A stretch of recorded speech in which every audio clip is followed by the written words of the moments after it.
한 젊은 목사님 부부의 이야기를 들은 적이 있습니다.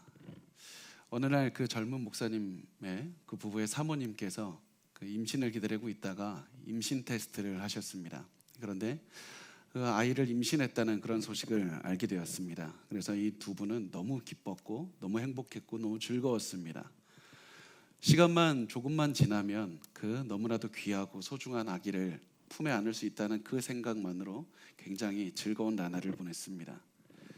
그 날에 아기가 태어나서 아빠, 엄마라고 부를 때 얼마나 행복할까, 그런 생각으로 시간을 보냈습니다. 그래서 두 분은 친척들에게도 이 좋은 소식을 알려주고 싶어서 굉장히 특별한 방법으로 알려주고 싶었습니다. 그래서 전화하는 대신에 일부러 책을 사서 할아버지가 되는 법, 최고의 할머니가 되는 법, 또 최고의 이모와 삼촌이 되는 법, 이런 책을 사서 거기에 같이 카드를 써서 아이를 임신했다고 그렇게 해서 보내주려고 했습니다. 그렇게 해서 다 소포를 준비를 해놓고 있는데 갑자기 사모님께서 응급실에 실려가는 일이 벌어졌습니다.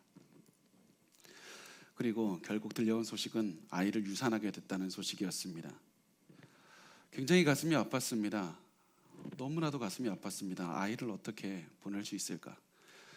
그러다가 그 두 분의 가슴 속에 가장 깊게 드는 생각이 무엇이었냐면, 이 아이가 과연 어디에 갔을까? 이 아이가 과연 내가 내 뱃속에서 있던 그 아이가 하나님께서 주신 그 생명이 천국에 갔을까? 아니면 하나님을 몰랐기 때문에 하나님을 모르는 그런 지옥으로 갔을까? 너무나도 두려웠고 너무나도 궁금했습니다. 그리고 그 질문으로 밤을 지샜던 그런 날이 있다고 그런 이야기를 들었습니다. 사실은 이 질문을 이 두 부부만 하는 것이 아닙니다. 얼마 전에 우리가 잘 알고 있죠. 16개월 된 아이가 처참하게 죽는 일이 발생했습니다. 우리 모두는 이 사건을 들을 때마다, 이 소식을 들을 때마다 아이가 죽을 때까지 받았을 그 고난이 얼마나 컸을까, 얼마나 아팠을까, 그 고통을 생각하면서 굉장히 가슴 아파하고 있습니다. 그리고 그 아이가 죽었다는 소식에 너무 힘들어하고 있는데, 사실 더 가슴 아픈 그런 일이 무엇이냐면, 더 가슴 아픈 사실은 이 아이가 죽는 일이 이번만 발생한 것이 아니라는 사실입니다. 아이가 사실은 이번만 죽은 것이 아니라 인간이 태어난 이후로 굉장히 많은 아이들이, 수만의 아이들이 죽었습니다. 무참히 살해를 당했습니다. 인류 역사를 보면 수많은 어린이들이 어른들의 손에 무참히 살해당하기도 했고, 질병으로 죽기도 했고, 또 살아가다가 낙태를 당하기도 했습니다. 엄마 뱃속에서 낙태를 당하기도 합니다. 그 아이들은 과연 어디 있을까? 그런 고민이 우리가 들게 됩니다. 먼저 가슴에 묻은, 먼저 보낸 그 아이들이 지금 어디에 있을까? 사실 그 생각 때문에 너무 가슴이 아픈 것이 우리의 마음이고 우리의 생각입니다. 우리가 아기들의 죽음을 바라볼 때 반드시 우리가 두 가지를 기억했으면 좋겠습니다. 첫 번째가 무엇이냐면, 우리가 사는 세상은 죄로 인해서 망가진 세상이라는 사실입니다. 분명히 예수께서 이 땅에 오셔서 십자가에 달려서 돌아가시고 그리고 다시 사셔서 죄를 이기셨지만, 하나님께서는 그때 당장 죄를 없애는 것을 원하신 것이 아니라 우리가 예수 그리스도의 재림까지 기다리게 하셨습니다. 그때 예수님께서 다시 재림하시는 그때 악을 다 없애시기로 하나님께서 계획하셨고 작정하셨습니다. 그래서 하나님은 우리가 마지막 심판의 날을 기다리면서 살기를 원하셨습니다. 그래서 우리는 죄가 있는 이 땅에 살면서 죄로 인해서 망가진 세상에 살게 되었습니다. 죄의 결과가 무엇입니까? 사람이 노화를 경험합니다. 질병을 겪습니다. 다치게 됩니다. 세상에 지진과 그런 태풍이 불면서 천재지변을 겪게 됩니다. 그리고 그 죄의 마지막 가장 큰 결과가 무엇입니까? 죽음입니다. 모든 사람은 죽게 됩니다. 아기를 포함해서 연세가 드신 분까지 다 아무리 굉장히 열심히 산다고 해도 결국 모두가 다 이 죄가 가득한 세상에서 죽음을 경험할 수밖에 없습니다. 이것이 죄의 결과입니다. 모든 사람은 죽음을 경험할 수밖에 없습니다. 아기의 죽음을 볼 때 우리가 두 번째로 기억해야 되는 것은 아기도 죄인이라는 사실입니다. 사실은 제가 이제 설교를 하면서 뒤에 가서는 하나님께서 아기들에게 보여주신 자비와 은혜와 사랑을 나눌 겁니다. 그렇지만 그것을 나누기 전에 여러분이 반드시 그것을 기억하셨으면 좋겠습니다. 아기도 하나의 인간이라는 사실을 기억하셨으면 좋겠습니다. 아무리 죄가 없어 보이고 순결해 보이는 아기라고 할지라도 결국에서는 인간이기 때문에, 죄인이기 때문에, 당장 아기이기 때문에 구원을 얻을 자격이 생기는 것은 아니라는 사실을 반드시 기억하셨으면 좋겠습니다. 우리 로마서 5장 12절 말씀을 같이 읽겠습니다. 시작. 그러므로 한 사람으로 말미암아 죄가 세상에 들어오고 죄로 말미암아 사망이 들어왔나니 이와 같이 모든 사람이 죄를 지었으므로 사망이 모든 사람에게 이르렀느니라. 사망이 모든 사람에게 이르렀다고 말씀을 합니다. 죄 때문에 사망하게 됩니다. 이 말은 단순히 그런 성인들에게만 적용되는 것도 아니고, 청소년들에게만 적용되는 것도 아니고, 초등학생들에게만 적용되는 것도 아니고, 모든 사람이라고 말씀을 합니다. 아기들에게까지도. 결국에서는 우리가 아기들이 순결하고 죄가 없다고 생각하지만 사실은 아기도 죄가 있는 인간이라는 사실을 다 기억하셨으면 좋겠습니다. 그래서 아기도 결국에서는 죄가 있는 존재다. 이 두 가지 사실 반드시 기억하셨으면 좋겠습니다. 그렇다면 여기에서 우리가 이제 질문해야 될 것이, 아기도 결국 죄인이기 때문에 하나님께서 심판하시는가, 결국 지옥으로 보내시는가, 이 질문에 대한 대답을 하기를 원합니다. 하나님께서 이 성경에서 이 아기들을 결국 지옥으로 보내셨을까? 아기는 성장해서 하나님을 믿을 기회조차 없었는데 예수님을 믿지 못했다고 지옥으로 보내실까? 우선 그 질문에 대해서 대답을 하기 전에 우리가 반드시 알아야 되는 것은 무엇이냐면, 하나님께서 아기들에 대해서 자비롭다는 사실입니다. 하나님은 아기들에게 굉장히 자비로우십니다. 이것이 잘 드러나는 장면이 가나안 정벌입니다. 가나안 땅을 이스라엘 백성이 정복하려고 갔을 때 우리는 보통 이렇게 오해합니다. 하나님께서 가나안 땅을 얻기 위해서 이스라엘에 정복하게 하셨다.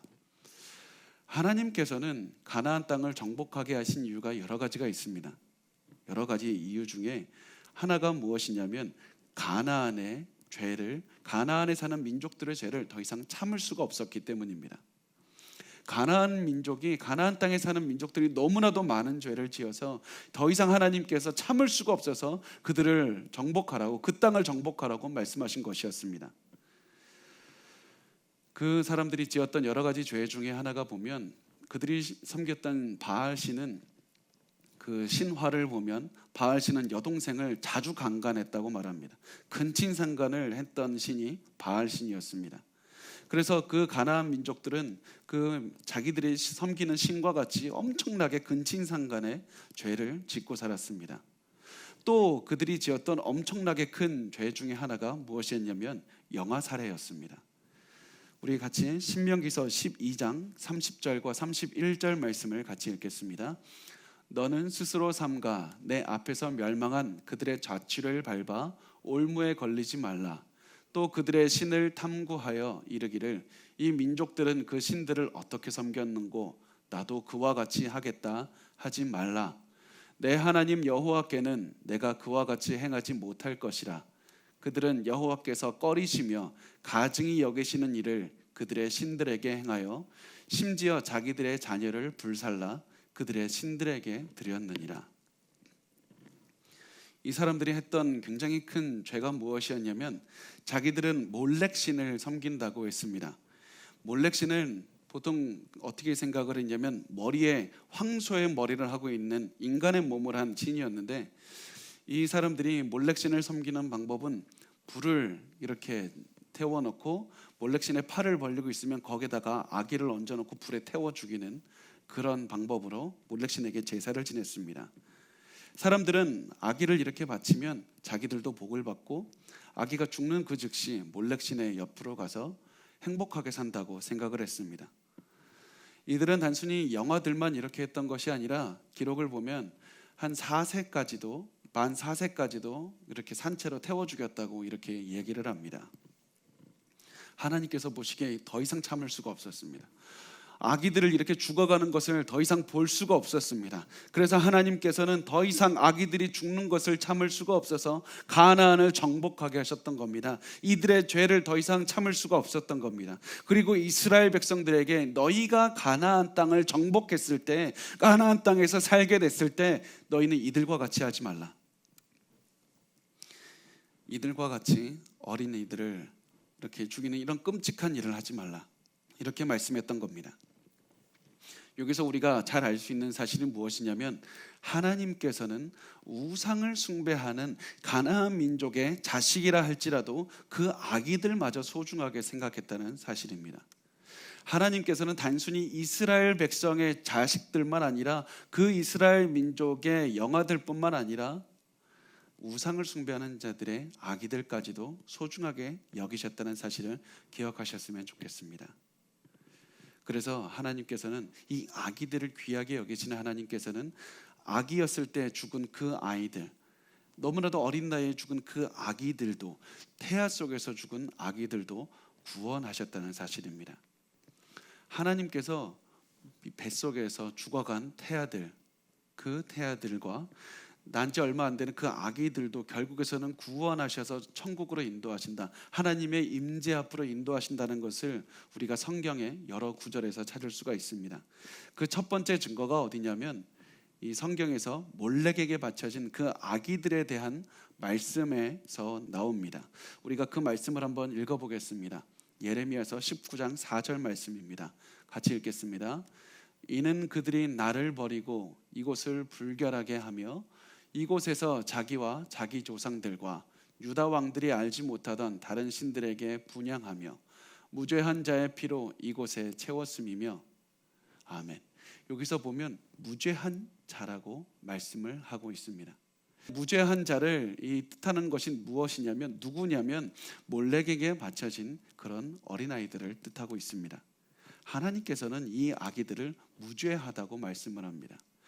분명히 우리는 알고 있습니다. 이 아기들도 죄가 있습니다. 누구나 죄가 있습니다. 그런데 하나님께서는 이 아기들을 무죄하다고 말씀을 해주시는 겁니다. 아기들이 죄가 없어서가 아니라 은혜로운 하나님께서 이들에게 자비를 베풀어 주셔서 아기들에게 죄가 없다고 해주시는 것이었습니다. 하나님은 이 아기들을 죄가 없다고 말씀을 해주셨습니다. 하나님께서 아기들에게 죄가 없다고 해주시는, 아기들을 구원하신다는 그런 말씀은 단순히 이 말씀에서만 나오는 것이 아니라 시간이 조금 지나면 이 다윗의 아기가 죽었을 때 굉장히 명확하게 드러납니다. 다윗이 우리가 잘 알고 있습니다. 밧세바라는 한 여자를 강간을 해서 아기를 낳기로 했는데 그 아기는 결국 죽음을 맞이하게 됩니다. 아기가 죽었기 때문에 다윗은 굉장히 슬펐습니다. 금식을 했습니다. 너무 힘들었습니다. 그런데 이 아기가 죽었을 때 다윗이 금식을 거두면서 이렇게 말합니다. 사무엘하 12장 23절 말씀입니다. 같이 읽겠습니다. 지금은 죽었으니 내가 어찌 금식하랴? 내가 다시 돌아오게 할 수 있느냐?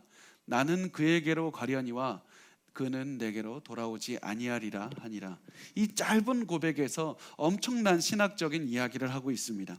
이 아기는 태어난 지 얼마 안 돼서 죽었습니다. 그래서 하나님을 믿을 수 있는 능력 자체가 없었습니다.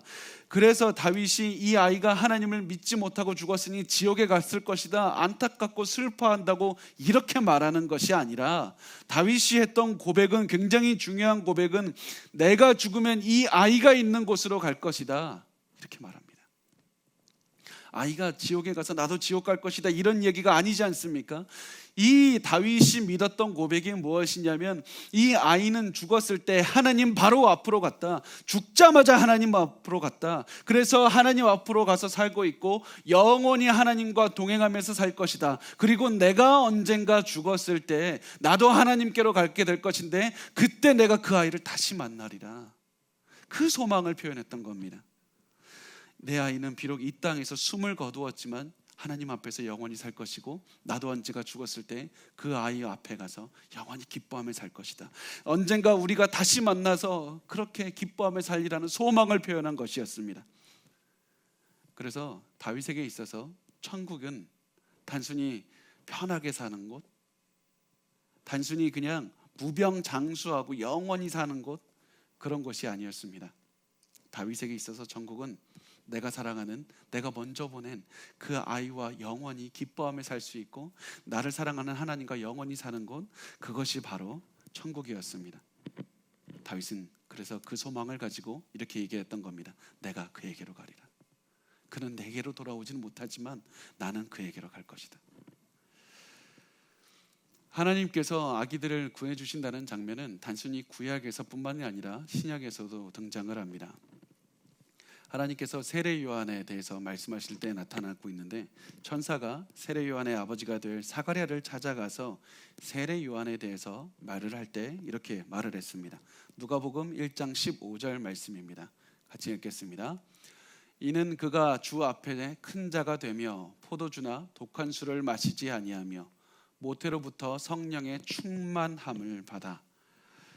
세례 요한은 모태로부터 성령의 충만함을 받을 것이라고 말씀합니다.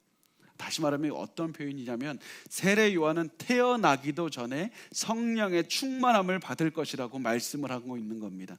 세례 요한이 자라나서 언젠가 하나님을 믿는 믿음을 가질 나이가 될 것이고, 그때 하나님을 믿게 되었을 때 성령께서 충만하게 될 것이다, 이 얘기를 하는 것이 아니라, 세례 요한이 태어나기도 전에 뱃속에서부터 성령의 충만함을 받는, 태아가 성령의 충만함을 받는 그런 모습을 말씀을 하고 있는 겁니다.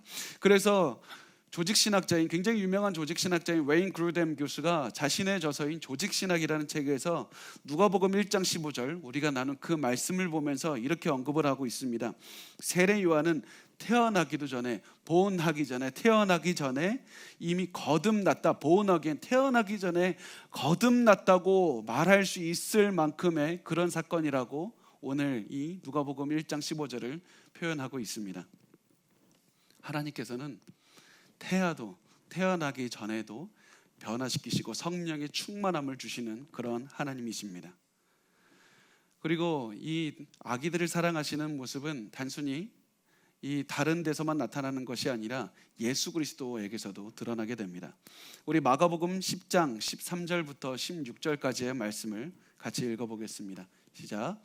사람들이 예수께서 만져주심을 바라고 어린 아이들을 데리고 오매 제자들이 꾸짖거늘 예수께서 보시고 노하여 이르시되, 어린 아이들이 내게 오는 것을 용납하고 금하지 말라. 하나님의 나라가 이런 자의 것이니라. 내가 진실로 너희에게 이르노니 누구든지 하나님의 나라를 어린아이와 같이 받들지 않는 자는 결단코 그것에 들어가지 못하리라 하시고, 그 어린아이들을 안고 그들 위에 안수하시고 축복하시니라. 이 말씀에서 보면 이런 장면입니다. 예수님께서 계시는데 그 부모님들이 어린 아기들을 데리고 예수님께 옵니다. 굉장히 어린 아이들을 예수님께 데리고 옵니다. 그때 이 제자들이 보기에 어린 아기들을 상대할 만한 시간이 예수님에게 없다고 생각을 했습니다. 예수님이 할 일이 얼마나 많은데 이런 하찮은 아이들이나 상대하고 있을까? 그런 마음을 가지고 제자들이 예수님께 다가오는 것을 금지했습니다. 오지 말라고 얘기했습니다. 예수님 지금 할 일이 너무 많다고 얘기했습니다.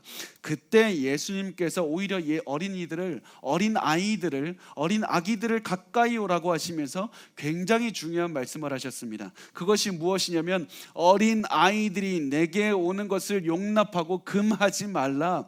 하나님의 나라가 이런 자의 것이니라. 하나님의 나라가 이런 자의 것이니라. 예수님께서 어린 아기들을 칭찬하신 이유가 무엇이냐면, 어린이들이 대단한 능력을 가져서, 어린 아이들이 죄가 없는 상태라서 엄청난 능력이 있어서 무엇인가 성취해서가 아니었습니다. 어린 아이들은 작았습니다. 힘이 없습니다. 배운 것이 없어서 내 지식이나 내 능력을 의지할 만한 그런 존재가 아니었습니다. 그래서 하나님을 의지할 수밖에 없는 그런 존재였습니다.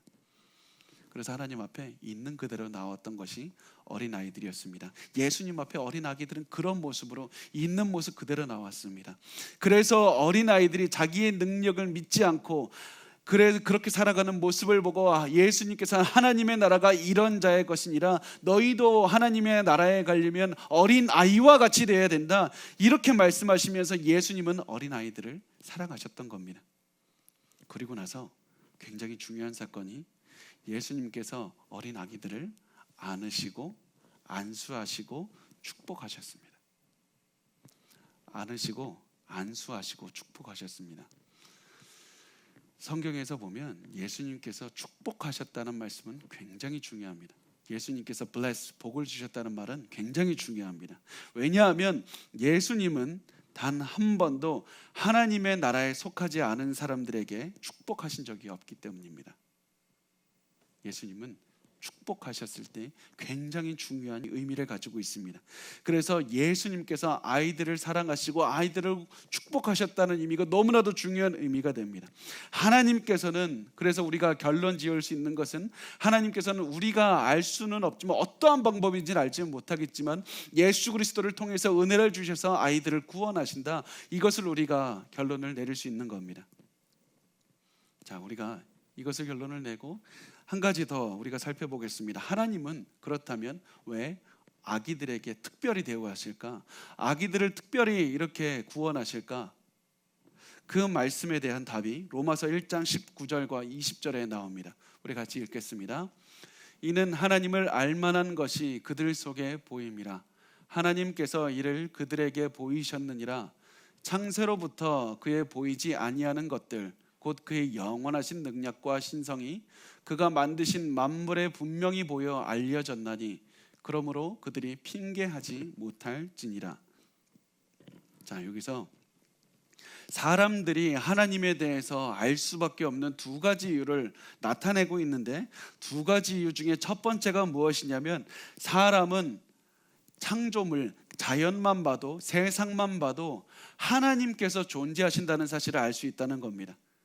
피조 세계만 봐도 저것을 보니까 창조주께서 계시다는 사실을 누구라도 알 수 있다는 그 말씀을 하고 있는 겁니다. 그래서 창조 세계만 봐도 창조주의 존재를 알 수 있다. 두 번째 이유는 사람은 본능적으로 신의 존재를 인정한다는 겁니다. 사람은 그 가슴 속의 내면의 모습, 양심을 쳐다보고 본능을 쳐다보면 신의 존재를 인정하는 자기의 모습을 발견할 수밖에 없다. 그래서 아무리 복음을 들어보지 못한 사람이라고 할지라도 나중에 하나님 앞에 섰을 때 나는 복음을 듣지 못했으니까 지옥에 가는 것이 마땅하지 않습니다, 부당합니다, 이렇게 말할 수가 없다는 겁니다. 모든 사람은 자연 만물을 통해서 자기의 양심을 바라보고 생각을 바라보고 다 하나님을 알 수 있게 되고, 또 그 하나님을 거부했기 때문에 지옥에 가는 것이 당연하다, 변명할 수가 없다, 핑계댈 수가 없다, 이렇게 말씀하신 다음에 바울이 그러므로, 성경은 그러므로라고 말씀을 하고 있습니다. 다시 말하면 불신자들은 이성적으로 하나님을 믿지 않도록 판단하고 거부했다. 그러므로 그들은 하나님의 심판대 앞에 섰을 때 하나님을 몰랐다고 핑계댈 수 없을 것이다. 그러므로가 뭡니까? 논리적인 인과관계를 나타내고 있는 겁니다.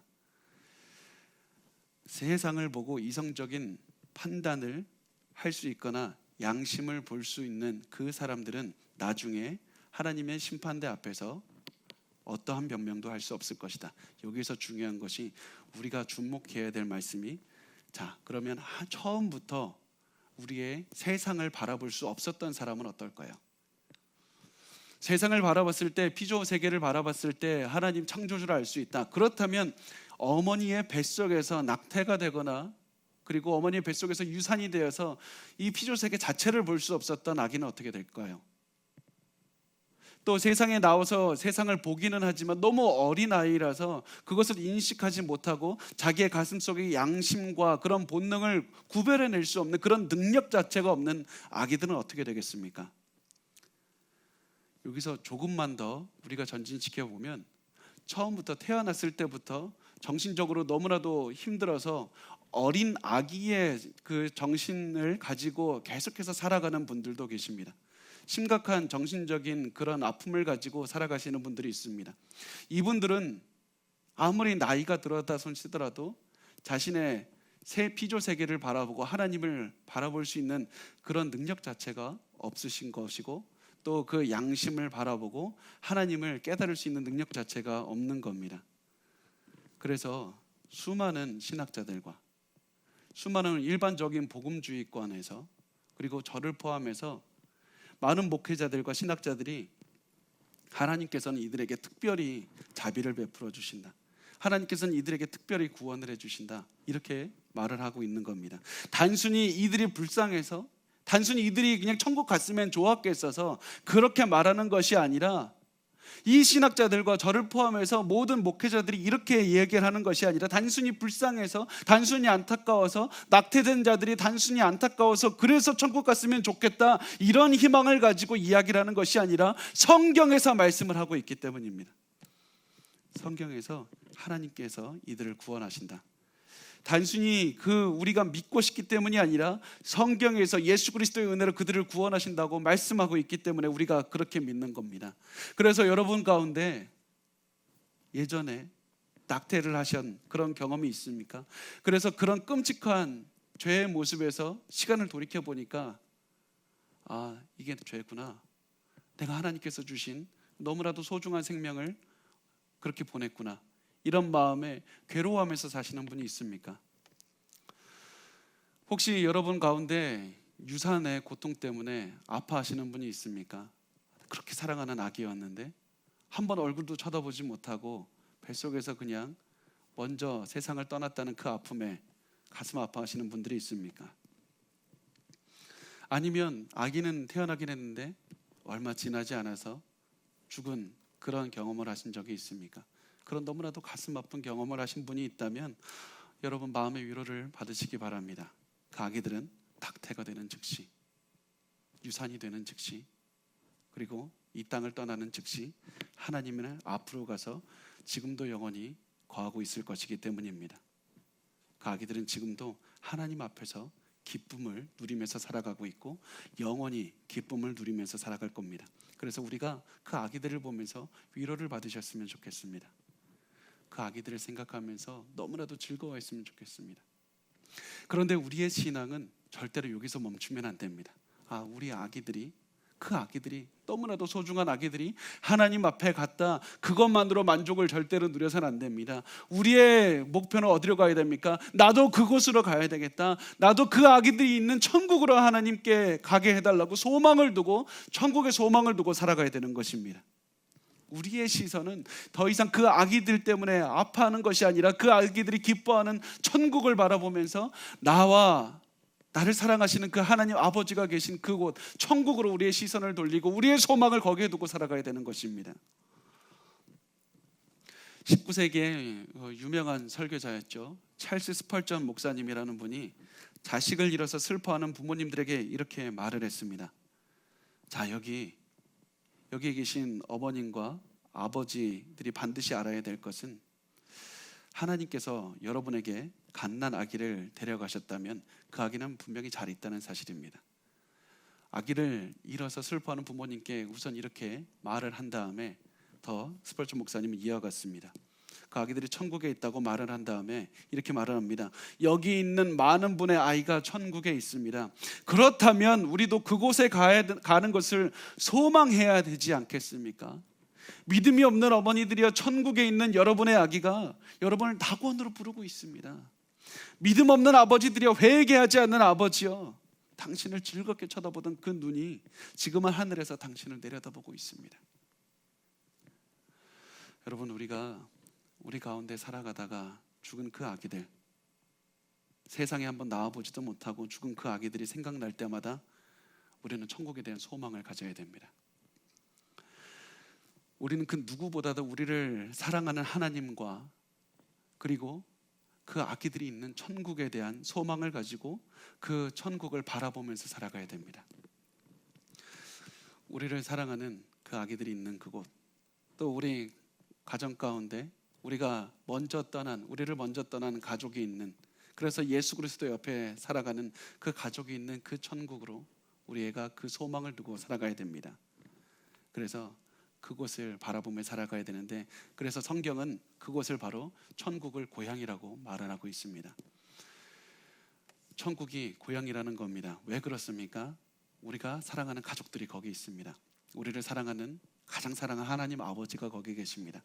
우리 뱃속에 있던, 우리가 그렇게 사랑하던, 잠시 이 세상에 살던 그 아기들이 우리를 기다리면서 살아가고 있는 곳이 천국이기 때문에 천국은 우리의 본향이다, 우리의 고향이다, 이렇게 말을 합니다. 여러분은 천국에 대한 사모함이 있습니까? 천국에 대한 사모함이 있습니까? 여러분, 천국에 대한 간절함을 가지십시오. 천국에 대한 갈망함을 가지고 살아가야 됩니다. 우리가 이 땅에서 천국을 바라보면서 살아가다가 죽는 즉시 하나님을 바라보게 될 것이고, 죽는 즉시 사랑하는 아기들을 만나게 될 것입니다. 그것이 우리가 가진 소망이 되어야 됩니다. 우리의 소망은 너무나도 힘들다고 해서 이 땅에서 괴로움에 살아갈 것이 아니라 언젠가 하나님께서 천국으로 이끌어 주실 것인데, 그 천국을 바라보면서 기뻐하며 살아가는 것이 바로 우리의 소망이 되어야 됩니다. 그런데 많은 사람들이 천국에 대해서 이렇게 생각합니다.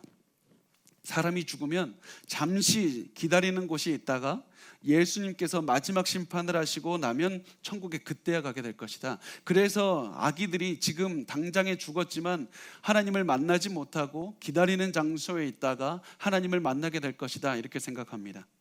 이런 기다리는 공간을 천주교에서는 연옥이라고 표현을 하기도 합니다. 근데 그런 것들을 한번 볼 때 그 아기들이 그런 곳에 있다고, 기다리는 곳에 있다고 생각을 하고, 또 우리도 결국 죽으면 당장에 하나님을 만나지 못하고 아기들을 만나지 못하고 우리도 기다리는 곳에 가게 될 것이라고 생각을 합니다. 또 어떤 사람은 이렇게 생각합니다. 영혼이 잠깐 잠을 잘 겁니다. 그래서 예수님의 심판이 올 때까지 다 잠자고 있다가 가만히 있다가 예수님의 심판이 됐을 때 그때 움직이기 시작할 겁니다. 그렇게 생각합니다. 그런데 이 두 주장은 성경적인 근거가 전혀 없는 주장입니다. 오히려 성경은 뭐라고 말씀하냐면, 아기이든지 하나님께서 구원을 하시는 그 모든 사람은 죽는 즉시 주님과 함께 있게 된다고 말씀합니다. 이 몸을 떠나는 즉시 주님과 함께 있다고 말씀을 합니다. 고린도후서 5장 8절 말씀을 같이 읽겠습니다. 시작. 우리가 담대하여 원하는 바는 차라리 몸을 떠나 주와 함께 있는 그것이라. 원하는 바가 무엇입니까? 몸을 떠나면 어떻게 됩니까? 주님과 함께 있다고 말씀을 합니다. 내가 몸을 떠나는 즉시, 사람이 믿는 자가 죽으면 그 즉시 그리스도와 함께 있게 된다고 말씀을 하고 있습니다. 이 땅을 떠나면 이 땅과 천국의 중간에서 기다리는 것도 아니고, 이 땅을 떠나면 당장 내가 갑자기 잠을 자게 되다가 예수님이 심판하러 오시면 그때 눈을 뜨게 될 것이다. 바울은 이렇게 말하지 않습니다. 성경은 이렇게 말하지 않습니다. 내가 몸을 떠나면 즉시 그 주와 함께 있게 된다. 그래서 나는 그 천국을 사모한다고 바울이 말을 하고 있는 겁니다. 우리의 몸은 죽으면 이 땅에 남아있게 되지만 영혼은 곧바로 예수 그리스도께서 가서 영원히 즐겁게 살아가게 됩니다. 그래서 예수님께서는 예수님 옆에서 죽어간 그 강도에게 이렇게 말씀을 하시는 겁니다. 누가복음 23장 43절 말씀입니다. 같이 읽겠습니다. 예수께서 이르시되 내가 진실로 내게 이르노니 오늘 내가 나와 함께 낙원에 있으리라 하시니라. 예수님께서 오늘 너가 나와 함께 낙원에 있을 것이다. 오늘 나와 함께 낙원에 있을 것이다. 너는 죽는 즉시 나와 함께 낙원에 있을 것이다. 예수님은 너가 죽었지만 어느 정도 잠을 잔 후에, 어느 정도 시간이 지난 후에 내가 다시 돌아올 텐데 그때 너 나와 함께 낙원에 있을 것이라 말씀하는 것이 아니라, 너가 오늘 나와 함께 낙원에 있을 것이다. 악의 영혼들도 믿는 자의 영혼들도 죽는 즉시 하나님의 임재 앞으로 가게 되는 겁니다. 그렇지만 예수를 믿지 않는 자는 죽는 즉시 심판을 받아 지옥으로 가게 됩니다. 잠시 기다리는 것이 아닙니다. 잠시 기다렸다가 지옥으로 가게 되는 것은 아닙니다. 어떤 사람들은 이렇게 얘기를 합니다. 아기들도 예수님의 복음을 들을 기회가 없었고 세상에서는 복음을 들어볼 기회가 없는 사람들이 있지 않습니까? 그 사람들은 죽은 다음에 다시 한번 기회를 얻게 될 겁니다. 이렇게 주장하는 사람도 있습니다. 그렇게 되어야 된다고 말씀하는 사람도 있습니다. 그렇지만 이건 다 성경적인 주장이 아닙니다. 성경은 사람이 한 번밖에 살 기회가 없고, 이 한 번 산 다음에 죽은 다음에는 예수를 믿을 기회가 다음에는 없다고 단호하게 말씀을 합니다. 히브리서 9장 27절 말씀을 같이 읽겠습니다. 시작. 한 번 죽는 것은 사람에게 정해진 것이요 그 후에는 심판이 있으리니. 사람은 단 한 번만 살게 되고 이 땅에서 그 산 한 번의 삶을 가지고 하나님께서는 그것을 가지고 심판하신다고 말씀을 하고 있습니다. 그래서 고린도후서 5장 10절 말씀은 이렇게 말씀을 합니다. 같이 읽겠습니다. 이는 우리가 다 반드시 그리스도의 심판대 앞에 나타나게 되어 각각 선악간에 그 몸으로 행한 것을 따라 받으려 함이라. 우리가 각각 선악간에 행한 그것을 따라서 하나님께서, 예수님께서 우리를 나중에 심판하실 때 판단하시는 기준이 무엇이냐면 우리가 이 땅에서 살았던 그 삶만 보신다. 죽은 다음에는 또다시 기회가 없는 겁니다. 한번 지옥에 갔다면 영원한 심판의 지옥을 체험할 수밖에 없는 겁니다. 그래서 예수를 믿지 않는 자들에 대한, 그런 분들에 대한 마지막에 대해 성경은 이렇게 말씀을 합니다. 사도행전 24장 15절 말씀입니다. 같이 읽겠습니다. 그들이 기다리는 바 하나님께 향한 소망을 나도 가졌으니 곧 의인과 악인의 부활이 있으리라 함이니이다. 불신자는 죽자마자 영원한 형벌을 받게 됐다가 마지막에 심판의 날에 몸을 입고 다시 한번 예수님의 심판의 자리에 서게 됩니다. 그리고 영원한 처벌을 받게 됩니다. 사실 우리가 이것을 생각할 때 너무나도 가슴이 아프고 너무나도 마음이 무거워지는 분들이 있을 겁니다. 그렇지만 우리에게 희망이 없는 것은 절대 아닙니다. 사람들이 삶을 보면 죽기 전까지 예수님을 그렇게 거부하던 사람이라고 할지라도 죽을 때가 오면, 임종할 때가 오면 자신의 삶을 이렇게 한번 돌아보게 되는 시간을 누구라도 가지게 된다고 합니다. 그리고 그렇게 자기의 마음을 깊게 살펴본 다음에, 그리고 죽기 직전에, 임종하기 직전에 예수 그리스도를 믿고 떠나가는 경우가 굉장히 많이 있습니다. 그것이 그런 그 많은 이야기들을 우리가 듣게 되고 단순히 멀리서 벌어지는 것이 아니라 제 주변에서도 그런 일들은 굉장히 많이 있었습니다. 우리가 사랑하는 그분들도 평소에 살 때는 예수 그리스도를 거부하고 살다가 임종 직전에 예수님을 받아들였을 수도 있습니다. 우리가 확신할 수는 없지만 임종 직전에 우리가 사랑하는 분이 예수 그리스도를 받아들여서, 예수 그리스도를 자신의 구주로 받아들여서 그렇게 구주로 모셔서 지금 천국에 있다면, 그러면 우리의 소망을 천국에 둬야 되는 것이 또 당연한 것이 아니겠습니까? 그래서 우리가 우리의 삶을 한번 돌아봤으면 좋겠습니다. 우리가 천국을 바라보며 살고 있는지, 우리는 천국을 바라보며 살아가고 있습니까? 우리가 먼저 보낸 그 아기들이 있는 그 천국으로 가야 되지 않겠습니까? 우리가 사랑하는 그 사람들이 있는 천국으로 가야 되지 않겠습니까? 믿음의 사람들, 우리가 사랑하는 먼저 우리를 떠난 사람들이 있는 그 천국으로 가야 되지 않겠습니까? 그렇게 영원한 기쁨을 하나님 앞에서 누리면서 우리가 사람들과 함께 영원한 기쁨을 누릴 수 있는 천국으로 가야 되지 않겠습니까? 우리가 오늘 사실 코로나 때문에 너무나도 힘든 이때, 너무 지칠 때, 우리의 그것을 자꾸 힘들 때마다 자꾸 우리의 소망은 천국에 있다는 사실을 자꾸 되뇌이셨으면 좋겠습니다. 분명히 이 땅에서 우리가 많은 복을 받고 살아가는 것이 중요하지만 우리의 결과적으로 가장 중요한 소망은 천국에 있다는 사실을 기억하십시오. 그리고 만약에 아직도 예수님을 믿지 못하는 분이 있다면 여러분의 마음을 돌이키셔서 예수 그리스도를 믿게 해달라고 기도하셨으면 좋겠습니다. 사실 저는 오늘 말씀을 준비하면서 많은 아기들이 생각이 났습니다. 우리 곁을 떠나간, 때론 너무나도 참혹하게 떠나가고 너무 안타깝게 떠나간 그 많은 아기들이 생각이 났습니다. 더더군다나 제 마음을 너무 아프게 하는 것이 무엇이냐면, 얼마 전에 낙태법이 이제 해지가 되어서 사람들이 합법적으로 우리나라에서도 이제 낙태를 하게 되었습니다. 그래서 얼마나 많은 아이들이 합법적으로 너무나도 많이 죽어갈까, 사실 그것 때문에 너무 가슴이 아팠습니다. WHO에서 그 세계보건기구에서 발표한 자료를 보면 한 해에 낙태되는 아이가 4천만 명에서 5천만 명은 된다고 이렇게 발표를 합니다.